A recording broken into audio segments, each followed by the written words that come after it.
Vanessa. And Anna, my husband. And we're going to Skype in one person. Yeah.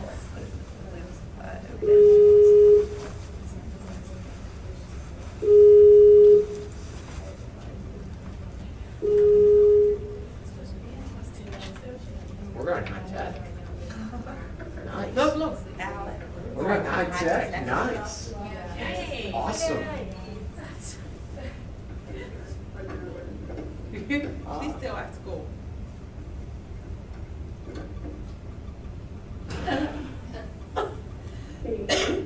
Yes, we can.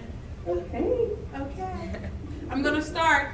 All right. Is that It's a little bit quiet. Yeah, because it's coming from the computer, not the TV. We're gonna start the program, and then we're gonna talk to you. Okay, sounds good. Okay. All right. Action. Well, thank you for coming to the 6 o'clock series. Once again, tonight's special feature is graduate school. Yay! And we have a series of panel guests who will talk about their experience on how to get in. They're actually in graduate school, and they're going to talk about what the process is and what's really going on in graduate school. All right, we're going to hear from a different perspective. All right, not from us, but from some people who are former SSS people. One is almost, she's part of our family. And we're going to Skype in Wendy. Wendy is actually one of our students of the year, former students of the year. She is actually working in Boston as a teacher, and she's going to graduate school part-time. So she's going to share her experience with you guys. She always likes to share. She wants to be a continuous part of our family. What we're going to do first, Wendy, is we're going to ask the panel to introduce themselves and tell us about their program that they're in. Hi, everyone. I'm Becca? Anna. Is she still? We're going to start with you, Wendy. Okay. Can you guys see me or Yeah. hear me? Yes. Okay, making sure. Hi, everybody. Welcome to seminars at 6. I actually missed these. Crazy, I know. So I graduated in 2011 from University of Pittsburgh and immediately got into Teach for America and started teaching in Fall River, Massachusetts. And I stayed on with my school, and I'm actually currently taking my last 2 classes for my graduate degree in curriculum development for English language learners. So, Thank you. you're welcome. Hi, everyone. I'm Anna. Sorry. I go to school at Grad University, and I'm in the Doctorate of Physical Therapy program. And I graduated last April. My name is Vanessa Webb. I graduated undergraduate in 2004 from Penn State, and I'm taking coursework in the Higher Education Management program in the Student Service track because they have multiple tracks. So that's track on it. Hi everyone, my name is Ashley Mayo and I graduated in 2013, actually a few months ago in December, so pretty fresh. I'm going to grad school for public health in the fall, so I haven't started yet, but I will start soon. Thank you for sharing that. Some of the things I want you to share with our students is about the graduate school process. Specifically Ashley, because she is just starting, well, she started the process, but you guys, let's talk about that first. All right, so Ashley, if you could start about what did you do? You know? Well, what did I do? First, I had to decide that I actually wanted to go to grad school because that's a big decision to make. I mean, it's not mandatory, but it's a personal decision that you do have to make. Then after that, it was just deciding what schools do I want to apply to and what are their requirements, which you should actually do earlier, because if you wait till your senior year and I have to take human anatomy and you only have 1 semester, how's that gonna work? So that was like my beginning steps, just trying to figure out what classes I need to take, what schools I want to go to, I want to go to school, and things like that.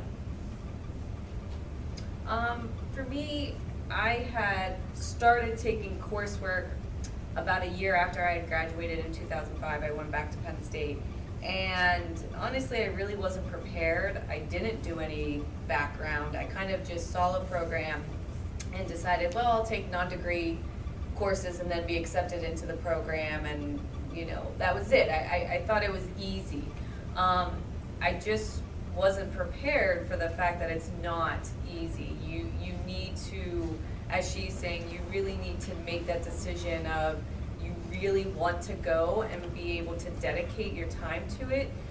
If you're not ready to dedicate your entire life to grad school in a sense, then it might not be the best time to go right after. Maybe for me now, I'm much more able to work better, do better, and just be more prepared, because after a few years of taking out loans and not getting anywhere and having large debt with no degree, you know, it's not going to pay off if you're not really ready. So now that I'm ready and that I'm going, and luckily I go to, you know, I work at Pitt, which gives me a large education benefit, which is also a good thing to look into if you maybe get a job first and then find a job that will pay. Teach for America is a is a program that will do that. So my whole thing is just making sure that you really are ready and doing the pre-work. Where do you want to go to school? What are the prereqs? You know, you need to know that before you make that decision. Pretty much like what they said. I actually did a lot of research because I had no idea where I wanted to go for grad school. And so I found places through like online or through friends who've gone to different programs. I went to like open houses and stuff. And pretty much you have to look at the program itself because each of them can be different. I got into Pitt's program as well, and their program is more lecture-based, whereas my program now is more problem-based learning, where you have a case and you have to kind of solve it, and I thought that would be better for me. So pretty much you have to do what you think is best for you, and kind of take people's opinions, but don't listen to them completely. Could you share your experience, Wendy? Yeah, so I, like I said, I applied for Teach for America, and can you hear me? Yes. You guys there? Yeah, we can hear you. Okay, sorry. I applied for Teach for America and got accepted in, actually it was right after graduation, so May after my senior year, and there is the option for me to take graduate courses alongside of my licensure courses to become a teacher. And so Boston University has a really good program for education, and I also received a grant or scholarship from AmeriCorps, so it really enabled me to pursue a graduate degree financially. And so I have been taking classes. I took a semester off due to just, you know, having a busy school year coming up, so I had that option to take a leave of absence, and I'm now going back to take those classes. So it is nice because being a part-time student, there is that flexibility. I'm a teacher first and a student second, so I prioritized, and it gave me the ability to take classes whenever I wanted to, whether it be in the summer or in the school year. My experience with Boston University has been phenomenal. I've had a wide range of teachers, from online courses to teachers that came down to the school where I was working, and they observed one of my classes, they gave me feedback, to me going to Boston and actually taking the courses there. So I've had a pretty good opportunity to try out, you know, different aspects of the graduate school. I don't know what other things for me to discuss. Okay, that's good. Okay, next question, panel. Share with the class, I hear the share with the class some important things that you're learning about graduate school, especially because you're currently in it, you're currently going through the process, and you're getting ready to. Share with the class what you're learning from graduate school, or what students should know before or in graduate school. Well, for me, I'm doing higher education management, and like I said, there's 2 tracks, so there's a management and there's a student service. So one thing that I'm learning, and I think in a lot of graduate school programs, is it's heavily writing based. I don't have any exams, but that's my program. So writing skills is definitely something that you should, continue to work on. I use the Writing Center for every paper that I write. I use my friends that have English degrees or that have better skills than I do. Don't be afraid to have people read your papers because it will only help you. So writing is probably one of the most important things. And even I'm not, the best writer, and it takes a lot for me to write. So don't be afraid of it. Just make sure that you use, the resources that you have to help you, because in the end, you'll come out I'm a better writer now, and I'm only in my 2nd semester compared to where I started in the fall. I've improved just from teacher feedback, from Writing Center feedback. So for me, I think for most graduate programs, writing is a huge component, so. For me, writing's not so much a huge Yeah, component because see? I'm more of a hands-on type of program. I don't like people touching me, okay, but for my program, you have to constantly be touching each other. You have to be able to be comfortable enough and trust our classmates enough to be able to use electrical stimulation on each other, and to make sure that we're all comfortable enough to give each other feedback. And it's a lot of work. These past 2 weeks, we've had 3 exams, and that might not sound that much, but when it comes to graduate school, you have to put in so much time, and I'm constantly there. I finished class on Monday at 12, and I was there until 8 at night trying to finish getting my work done, and to make sure that I knew how to do the things that I was getting tested on, because it's not only about learning it and then forgetting it. You have to know this for your career. Wendy, could you share? Yeah, so I'm just going to refresh the question was that what are some of the things that I learned about just being a student at graduate school level, or? Yes. Okay. So one of the biggest things is to know what type of learner you are. I think that's the biggest thing that I've learned. I do really well with interactions with the professor. I struggled my first online course because there wasn't that face-to-face contact. And so I had to make sure that I made it a point to schedule either interview sessions, email sessions, or go on and have office hours. So that's something that I learned about myself. And it took, the first couple assignments of me not doing too well. And then I was like, okay, I have to change something about this. And so it also helped me to build relationships with each professor that I've had along the way, because I know that's what type of learner I am. Additionally, too, is time management and organization skills. I thought that I was pretty good about that whenever I graduated college, and I've had to increase that because if I don't manage my time, it's not only me suffering, but I go to class on a Thursday night and I come in on Friday morning, and if I haven't done my lesson plans or I haven't prepared for my students, then they're suffering and I'm suffering at the same time. So it's really helped me to both prioritize and also to make sure, I set aside enough time to do my assignments, to take the class, to, reflect is one of the biggest parts too. It's not just taking the class, but reflecting on what I'm learning and how can I apply it to what I'm doing. I think that's the best part about graduate school is that I leave a class and I can apply it that day, the next day, and it's really helped me, professionally grow, so. Good.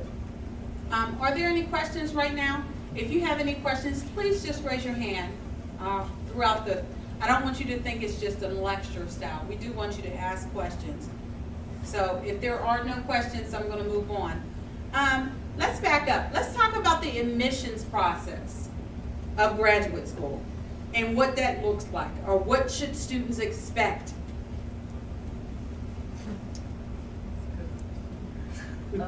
Well, I would say first to read about the admissions. Is it an online admissions?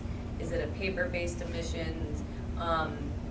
Figuring out that, and then seeing what their what they have. Some places have optional writing essays about diversity. How can you bring diversity? That's one of Pitt's optional things is, how did I bring diversity to the program? Well, I'm a non-traditional student.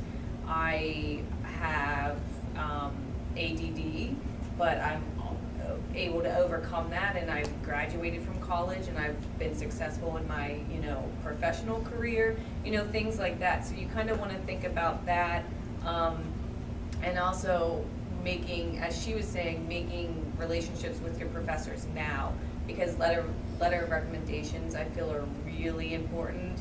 And coming from a professor, you may have somebody that you work for, like a supervisor that can give you one, but getting into grad school, they want to see that you can apply yourself in a school setting. So working with your professors, building those relationships that they would feel comfortable knowing you and writing for you, I think was probably one of the biggest and most important things that would help weigh an application. Yeah, I definitely agree. You also have to keep in mind some schools require different types of recommendations. Some programs that I applied to, a lot of them wanted like one from a science teacher, so it had to be specifically a science teacher, whereas other programs could have been from like a supervisor or someone you've worked for. Also, another thing I would keep in mind is like whether or not you're doing it based off of rolling admission, because the sooner you can apply, the better chances you have of getting in. And not only that, but keeping in mind when your program would actually start, because I had a friend who graduated, we all graduated together, and her program started 2 weeks after we had gotten out of school, whereas mine started at the end of August. So you have to keep in mind, like, if you're going to be burnt out, you probably don't want to apply to a program like that. I think the best way I can think of to describe the admissions process is an emotional roller coaster. Like, it's really crazy. It's your senior year, so you want everything to be memorable and exciting. You want to have fun with your friends, but you're also applying to grad school, so you need to track down these teachers who you might have talked to like once or twice, but you kind of think you're cool enough, like, you should write me a recommendation. And then you're like trying to write essays on top of like doing your coursework and like create this awesome resume and this awesome application and hope that they like you and accept you. And you're gonna feel a lot of different things. I think I'm still on that emotional roller coaster right now. Like I'm at the bottom. Like I've been accepted to a few schools, so like I'm in a good place. But literally a few months ago, I can remember like being crazy. Like I need all this stuff to happen quickly, and I just really hope that it hurries up and happens. But it's gonna be worth it. Like, don't let me scare you. Like, it's gonna be okay. I just think you have to prepare yourself for it, and you know in advance you're gonna need a resume. So why not just do it now to get it out of the way? Or you're gonna need an essay. Like, probably brush up on your essay writing skills. Like, just little things like that, so you're not too crazy stressed out senior year. Wendy, tell us about your process, your admissions process. So mine was a little bit different. Going into Teach for America, I had to take my GRE and submit my scores. And then since I was placed in Boston, greater Boston area, I was already into the School of Education because I had to take my licensure courses. And it was pretty much just my application, letters of reference, and then based on the criteria to get into Teach for America, they kind of just push you through, because if you got into Teach for America, they're assuming that you've met the necessary requirements. So yeah, mine's a little bit different. I'm not sure if it's the same as what everybody else's was. Can you talk a little about the GRE or whatever exams that you needed to take to get into the schools? Ladies, all of you. Sorry, can you repeat the question again? Can you talk about the admissions exam that you needed to take in order to get into the school? Yeah, I had to take the GRE, so I took that actually in April of my senior year of college. And I wasn't technically starting classes until January, so that's why I took it a little bit later of the following year. Some programs require GREs, others don't. Some require taking a MAT test, which is a Miller Analogies test. So that's another key thing of when you're doing the admissions. If you know that you're really not great at test taking and you're deciding between applying to two schools and one doesn't take a GRE, maybe that might be the route that you want to go. But I know on this campus the library has MCAT, GRE, LSAT books, online quizzes, things like that. So I definitely think if you're preparing to go to grad school, that's another, as she was saying, like prior, get your resume in order, start studying. The GREs are kind of like SATs. You have a reading, you have a writing, you have a an essay, reading, math, and writing, yeah. So, and it's online, and you're sitting in a room for 4 hours. I mean, I took them when I was going to Penn State, and I'm not a great test taker. I didn't do terrible, but some schools will say if you take a GRE and don't get above this score, don't bother applying, because we're not gonna accept you. So it's you have to know that if you really wanna go to a school and they want GREs or something else, that's something you really should be, like she said, I would prepare at least a year out to make sure that you're, have the time to study, and then you can, excel in the test. I agree. I just recently, I took the GRE twice, which a lot of people are not really proud to say that, but you have to do what you have to do. The first time I took it, I studied over the summer, which meant I opened the book a few times and then I closed it. And the first time I took it, I thought I did pretty good. And I was like, okay, whatever. And then I saw what the schools that I wanted to apply to were expecting, and I was like, okay, I really need to get serious about this whole GRE thing. And there's a lot of free resources. Pitt even offers free GRE tests throughout the semester, at least once a semester. So practice is the best thing with that test, because it's not necessarily a hard test. It's just you have to learn how to take the test. It's like the SAT, but think of it times 10. Not 10, maybe 3 or times 2. It's not just fill in one blank, but fill in 3 blanks. It's multiple answers to one question. So it's not just one answer, it could be multiple. So you need to figure out which one is right, not just, oh, this one's right, so move on. So little things like that, you just need to really practice taking it. And if your GRE scores are not that good, my way around that was just to have a stellar resume. Yes. Because I figured if I'm involved in a lot of stuff, if I'm a leader, if people think that I've done so much, maybe they'll ignore my scores a little bit. And it's worked out for me. So. I completely agree with everything that's been said, and it's also good to know, because some of your schools that you might be applying to would want you to send your score from the GRE place. So it's good to know what where you want to apply beforehand, but you can always go back obviously and just pay a fee. And also you also have to remember how to write in script, because they make you sign a statement in script, and I thought that was the hardest part because I couldn't remember how to do that. So. There are a variety of tests that you need to take depending on your graduate experience.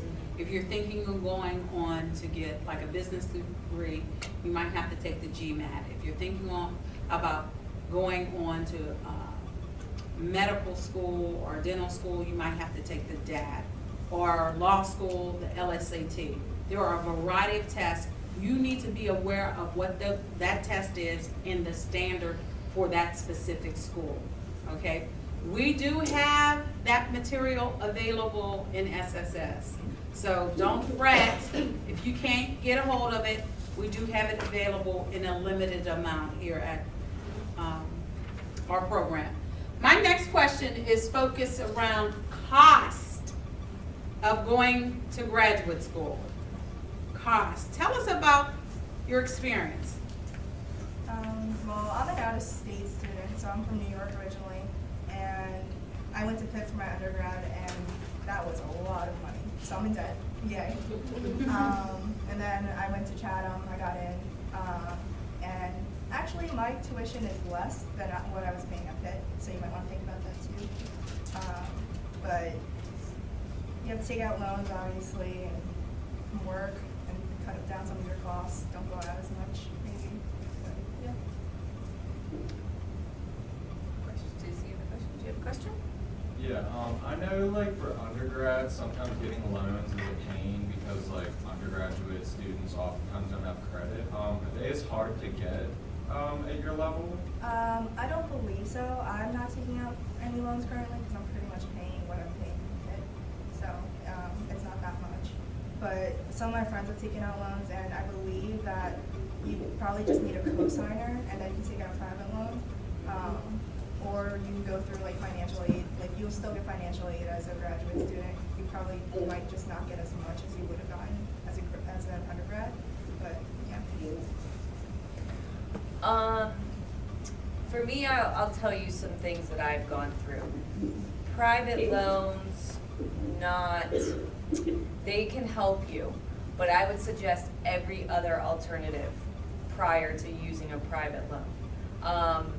I have private loans that I was unable to consolidate, which means I pay for 8 loans, I pay 8 different percentages on them.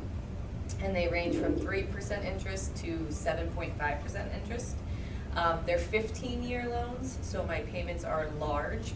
They won't, these private companies basically took advantage of this. So my suggestion would be looking for financial aid through the school, internships.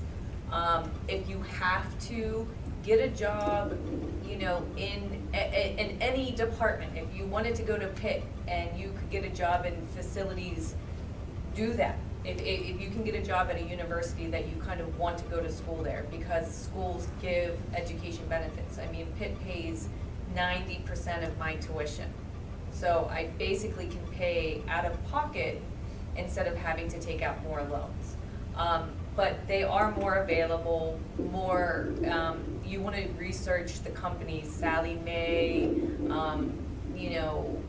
some of these companies are kind of hodgepodge. So if you're gonna take out private loans, make sure you read the fine print, make sure you read everything, and my suggestion overall is also to have them, once you have that 6 grace, after you graduate, you have 6 months to pay them, set up auto pay.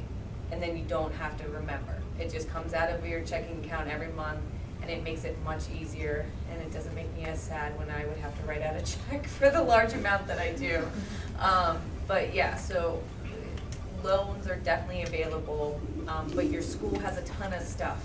I mean, even for research, when you're doing research, you can get grants to pay research study.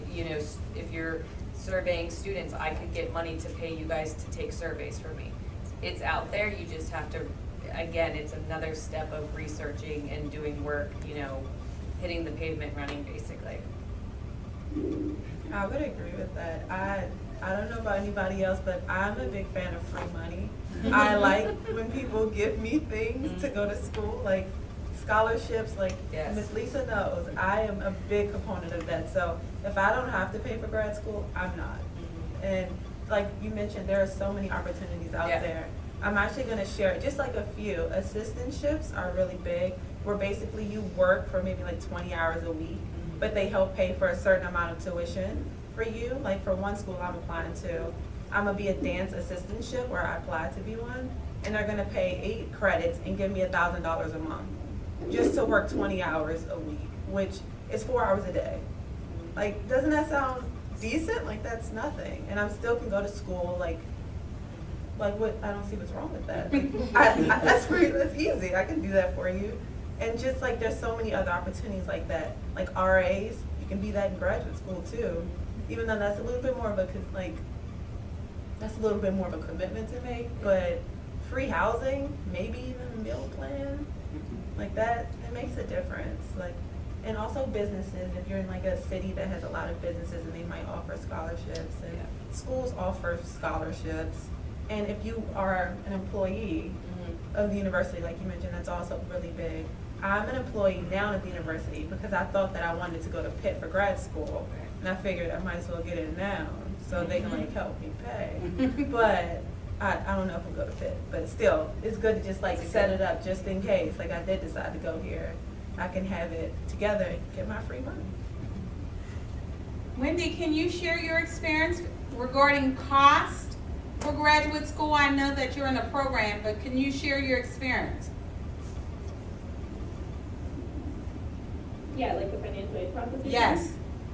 Cost. Yeah, so what's great about my program, I'm through AmeriCorps, so they have a couple different programs, and one of the benefits of it is that you get a stipend every year as a grant